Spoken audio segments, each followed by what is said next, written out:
Karen versus Firefighter.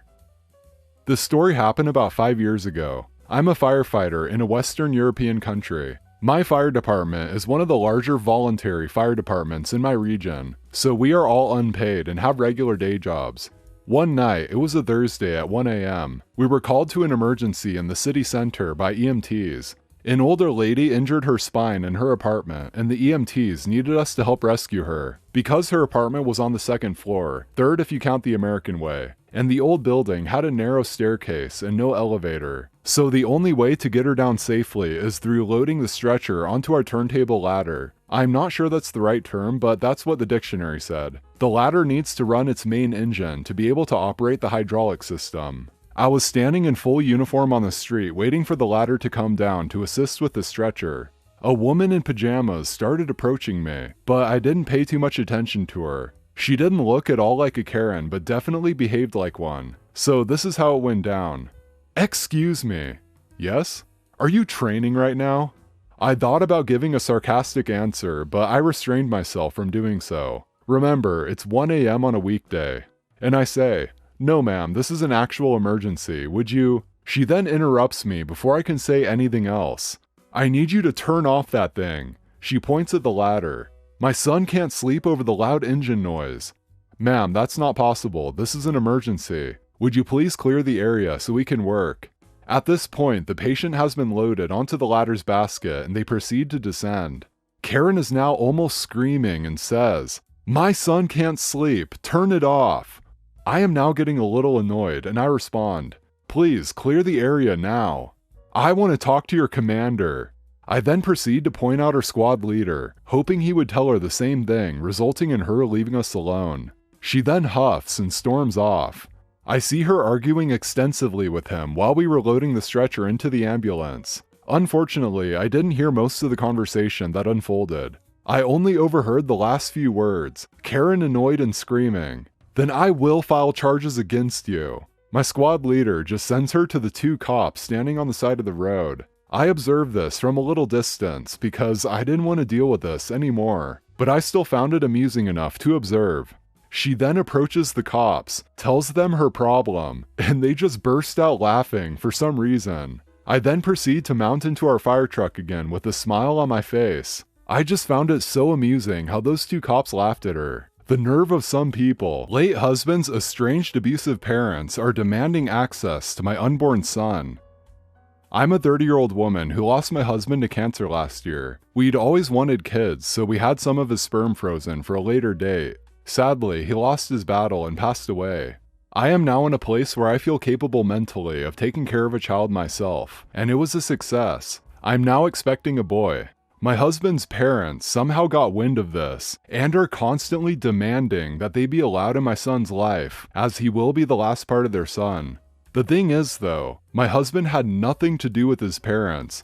Growing up, they were emotionally abusive to him, and he got out of there as soon as he could. He hadn't spoken to them in 10 years, and when it became clear things were taking a nosedive, he made sure I knew he didn't want them at the funeral. I do not think he'd want them in our son's life at all either, so I'm trying to respect his wishes. But family and friends are telling me I should give them a chance, that perhaps they have changed, and how this could be a second chance for them. Perhaps it's cruel, but I don't want my son to be a guinea pig to a trial run to see if they're better. Is it an a-hole move to not give them the chance to prove themselves and deny them contact with my son? My own parents have said how if the positions were reversed, it'd break their hearts to be kept for my child. They have suggested supervised visits, but I am against even that. I'm under so much stress about this, as they're constantly messaging my social media, and I've had to block them. And they've even been coming to my home to try and convince me. Entitled friend/parent decides to bring their uninvited child to our adult Christmas party and take over our house. My wife and I have an annual Christmas party at our house with our friends and siblings each year. Last year, 2 of our friends had a child shortly before the party. The child wasn't invited last year either, but we weren't bothered, given it was more like bringing an uninvited potato than a person, since it was an infant at the time. This year, the child is walking and whatnot, and they had told us they were getting a sitter, so there seemed no reason to mention that it would not be appropriate to bring the child to our party.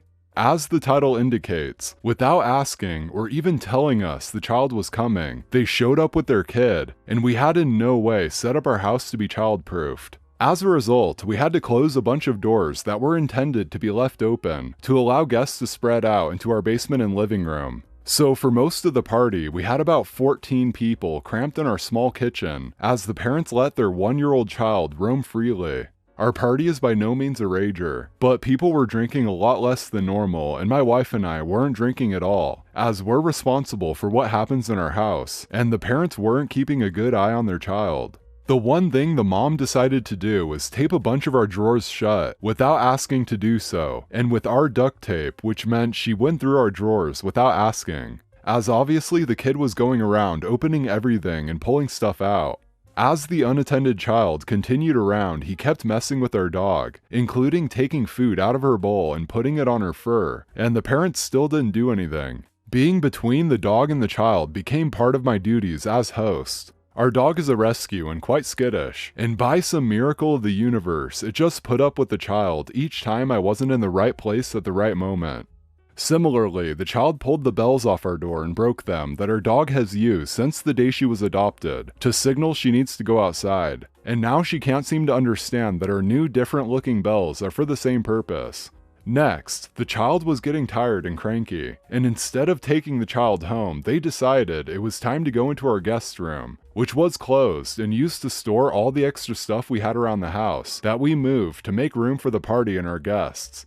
This greatly embarrassed my wife, as we had cleaned all the public places completely, and we didn't do much for areas guests wouldn't see.